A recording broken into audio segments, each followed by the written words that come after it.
Hi friends, నమస్తే, good morning. ఎలా ఉన్నారు? బాగున్నారండి? నేనైతే బాగున్నాను, మీరు బాగున్నారు కోరుకుంటున్నా. ఈరోజు మనం చేపల కూరకి చూసేద్దామండి. ఇది చూడండి, చేపలు తీసుకున్నారండి బాబాళ్ళు ఈరోజు. చక్కగా దీని శుభ్రంగా ఈ పులుసు మొత్తం తీసేసి చక్కగా పులుసు అంటే ఈ పులుసు ఇదంతా ఇలా తీసేయాలండి. దీన్ని తీసేసి చక్కగా నీట్గా తోమి చిన్న చిన్న ముక్కలుగా కోసుకుంటారు. మనం కోసి స్టార్ట్ చేసుకున్నామండి. ఓకే, ఇది కొంచెం చక్క పాకుడు మొత్తం ఇలా గెలుస్తాం కదండి. దీన్ని అంతా గరిటె పెట్టి ఇలా ఇలా చేసేయాలి. దీన్ని ఇలా తీసేసిన తర్వాత అప్పుడు దీన్ని చేపల శుభ్రంగా కలుపుకోవాలి. ఏం కాదులే. తర్వాత మజ్జిగ ఇలా ముక్కలు కోసేసుకున్నాం. దీన్ని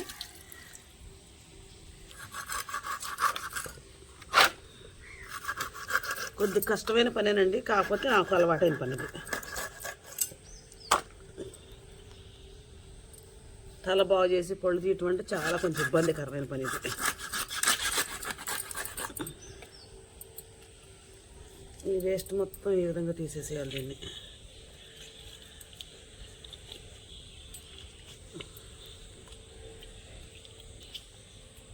ఇదిగోండి, దీన్నే చేదు అంటారు.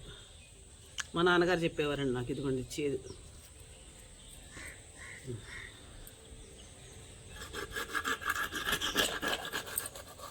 చక్క మళ్ళీ నీట్గా కడగాలండి ముక్కల్ని. చాలా కష్టమైన పని ఇది, ఇబ్బంది అయిన పని కొంచెం, కాకపోతే మనం చేసుకోవాలి, ఇంట్లో తప్పదు. ఇలా కోసేసుకోవాలి. ఈ చేపను కూడా ఇదే విధంగా కోసేద్దాం మనం.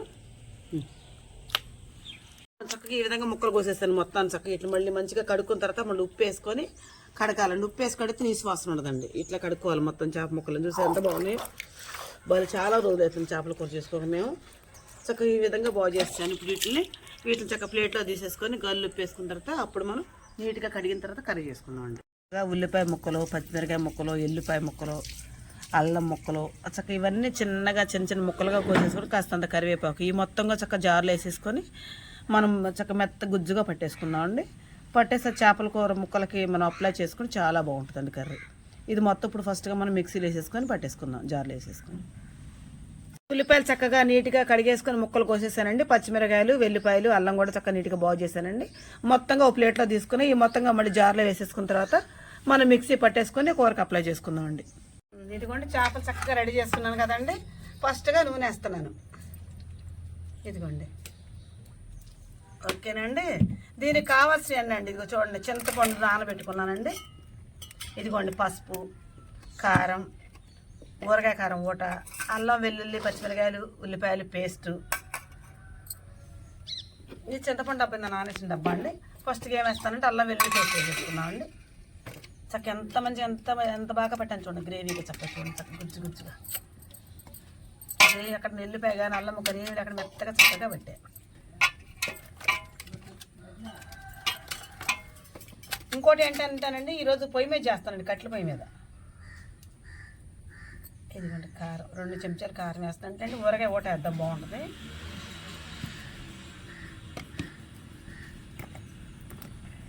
ఇదిగోండి పసుపు కొంచెం వేసుకున్నాండి. ఎక్కువ వేసుకుంటే కాళ్ళు ఎప్పుడు ఉండడానికి పసుపు వాసన వస్తుందండి. కారం కుక్కర వేస్తేనే బాగుంటుంది అనిపిస్తుందండి. మరి మసాలా కూరగా నీసు వాసన రాకుండా ఉంటుందండి, కొంచెం వేస్తున్నా కారం. ఇప్పుడు ఊరగాయల ఊట నూనె అండి, ఇది కొంచెం చూడండి. ఇది వేసుకుంటే బాగుంటుంది. మా నాయనమ్మ దగ్గర నుంచి మా అమ్మగారు, మా అక్క అందరూ కూడా చక్కగా కారం వేసుకుంటారండి నూనెతో.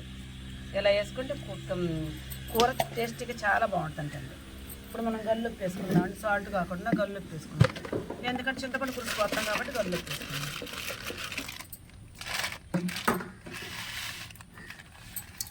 కొద్దిగా సరిపడా వేసుకున్నాక మనం చాలా తక్కువ వేసుకుందాం. ఉప్పు ఎక్కువ తినలేం కదండి. ఇది మొత్తంగా చక్కగా మంచిగా కలిపేసుకుంటాం. ఇలా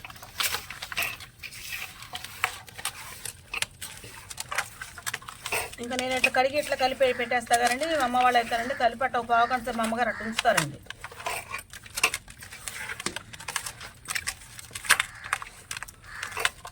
ఇది ఫ్రై కూడా చేసుకోవచ్చు చక్కగా. ఈ విధంగా కలిపేసుకుని చక్కగా ఈ ముక్క ఎంత పట్టింది కదండి, చక్కగా నిండా ఆయిల్ పోసుకు ఇట్లా వేసి వేయించుకుంటే బస్ సూపర్ ఉంటుందండి తినడానికి. పక్కన పచ్చిపులుసు పెట్టుకుని ఇంకా టేస్ట్ ఉంటుందండి. చేపల ఫ్రై పచ్చిపులుసు అండి, అంటే పులుసు కాదండి, ఫ్రై. ముక్క వేయించుకుంటాం కదండి, ఇందులో పచ్చిపులుసు కాంబినేషన్తో కలుపుకొని నంచుకొని తింటే ఉంటుందండి. యమాయం బాగుంటుందండి, చాలా బాగుంటుందండి.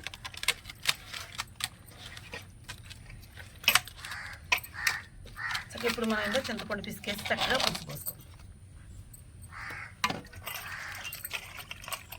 ఇంకా మాకెళ్ళి తక్కువగానండి. మా పిన్నిగారు ఊరికైతే ఎక్కువ ఫ్రై చేస్తారండి, చేపలు ఫ్రై చేసి ఫంక్షన్లలో కూడా పెడతారండి. చక్క ఇంట్లో కూడా ఎక్కువసేపు ఇట్లా పులుసులు గట్ట పెట్టారు, ఫ్రై చేసుకొని పచ్చి పులుసు కానీ రసం కానీ చేసుకుంటారండి వాళ్ళు.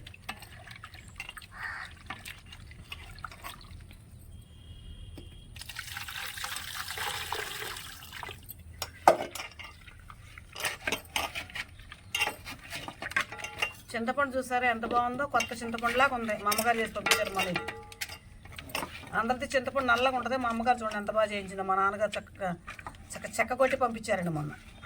తెల్లగా చక్క ఎర్రగా ఎంత బాగుంది చూడండి. మా చింతపండు ఉంటుంది నల్లగా ఉంటుందండి మాది.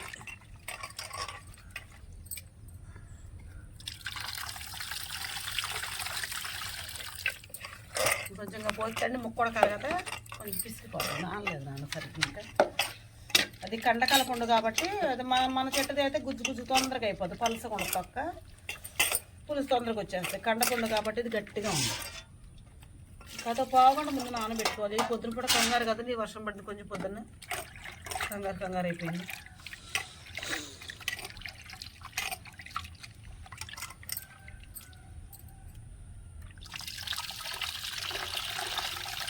పోసిన తర్వాత మనం కొంచెం చూసి ముక్కలు మునిగాక మునకపోతే అప్పుడు మళ్ళీ కొంచెం కలుపుకుంటాం.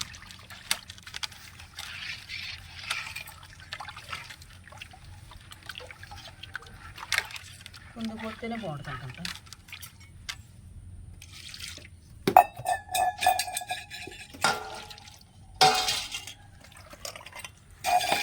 ఇది కూడా చక్క చేపల కూర ఉడికిపోయిందని చక్క ధనియాల పొడి గరం మసాలా పొడి కలిపేసేసి నేను మిక్సీ పట్టుకున్నానండి. ఈ విధంగా వేసేసుకుంటున్నాను. కూర కూడా చక్కగా చిక్కగా దగ్గరికి వచ్చేసింది. ఇంకా మన సన్న మంట మీద చక్కగా ఉంచుకుందండి. కట్ల పొయ్యి మీద కదండి, చాలా టేస్టీ ఉంటుందండి, గ్యాస్ మీద కాదు కదా. చక్క ఈ విధంగా ఉడికింది చేపల కర్రీ. నేను చేసే విధానం మీకు నచ్చితే నాకు ఒక లైక్ ఇవ్వండి. Please subscribe.